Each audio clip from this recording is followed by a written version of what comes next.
Hi guys, welcome to Module 8. You did it! It's our last module, and I think it's only 4 days, 4.5 days now, because we're almost done with Monday. This will be a really short video because it's a short week, and I don't know about you guys, but my house is a mess. It's the end of the semester. I'm behind. My laundry is not done very well. As you can see, there are actually dishes sticking out of my sink right now. That's the state of my life. So I would imagine you guys are in a similar position. Trying to wrap it up. I myself am going to New Hampshire next week for a group class. I'm not sure if any of you guys are going, but I'm going to Antioch for the first time, so I'm super excited about that. I was in Florida last year. I met lots of you, last year.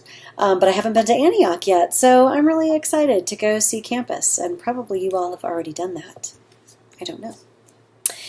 So just a couple things this week. It's our topic is religion and spirituality, and so I think that on some level, everyone has an opinion and a feeling about this topic. So again, as every single module, I want to challenge you to dig deep and really look at your biases and your preconceived notions, your assumptions. So I wanted to say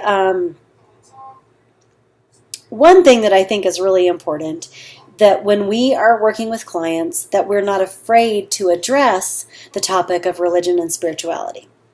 Even if we know our client is of a different religious belief, persuasion or spiritual belief system than we are. I've worked with clients from many different belief systems, and sure, I do a little bit of homework so that I can at least speak a basic language, but I never ever feel like I have to insinuate that I myself believe it. And I have certainly worked with people with whom I don't share any type of religious belief, but I feel like I've been able to do really good work with them. And I think, especially your region, my region here in Wyoming, we have a lot of Mormons. And I grew up in Austin. I doubt I had ever met a Mormon till I moved to Colorado, southern Colorado. And then I had some professors, and that was my introduction to the Mormon religion and culture. So anyway, I have a lot of Mormons here, and I've learned over the years, ways to talk with them, and I've learned about some of their customs and traditions, and I think it's been really important and helpful. And you will certainly come across people with very different beliefs than your own. So I want to challenge you to kind of even out the playing field by thinking of yourself in some ways as a blank slate and speaking in terms that your client can relate to does not mean that you're dismissing your own religious beliefs. It means that you are working with your client. And so I also want to say be careful about letting your clients know your religious beliefs. I have very rarely, maybe twice in 5 years or 6 years, have I ever really exposed my very personal beliefs. You might think I'm going to do it right now, but I'm not. And I think that's really important. I think I can work with lots of people, whether I have those same beliefs or not. Of course I can work with them. And it's not important to me that they get to know me. What is important is that I can understand them and where they're coming from. So I think that's one of those things that the less you can share, the better. If you do find yourself in the same belief system or non-belief system, that's a time you might consider sharing. It might be tempting to share. However, when you have a client and then you see that client's neighbor or that client's friend and they say, oh, she's great, she's also Mormon, or she's great, she's also atheist or whatever, then you're setting yourself up for lots of preconceived notions for your clients. where they may feel uncomfortable, and maybe you weren't ready to tell that a certain client, but it may kind of just get out there if you do tell one client. So just think about that. Think about how it can be perceived, how it might come across if you have a client then come in who is of a different belief system.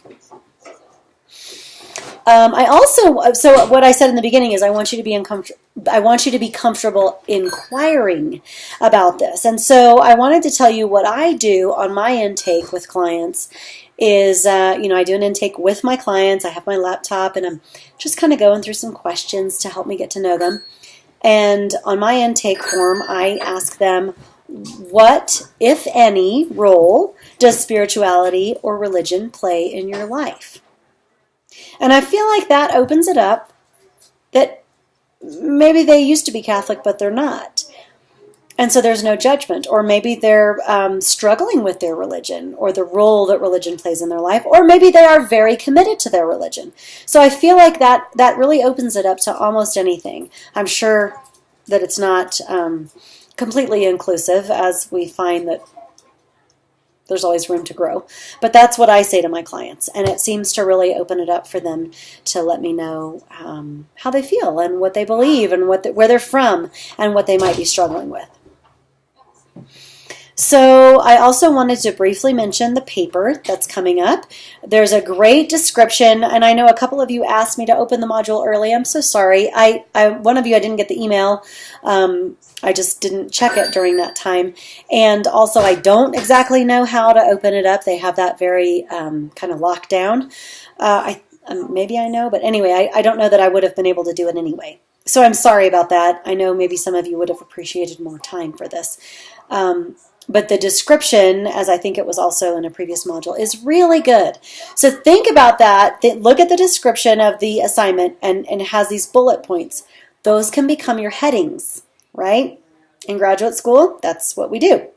And make sure that you address every one of those bullet points for full credit. Also, again, there have been some APA issues. So anytime in graduate school, go ahead and get that APA manual or look on the OWL Purdue website for questions about APA. I'm seeing some really basic things like font, Times New Roman, font size, and indenting, and what else? Let me think what else I'm seeing. Definitely some problems with references. If I haven't made a note of it, though, then you're probably doing fine. But if I've made a note of these things, please do try to, title pages, cover pages.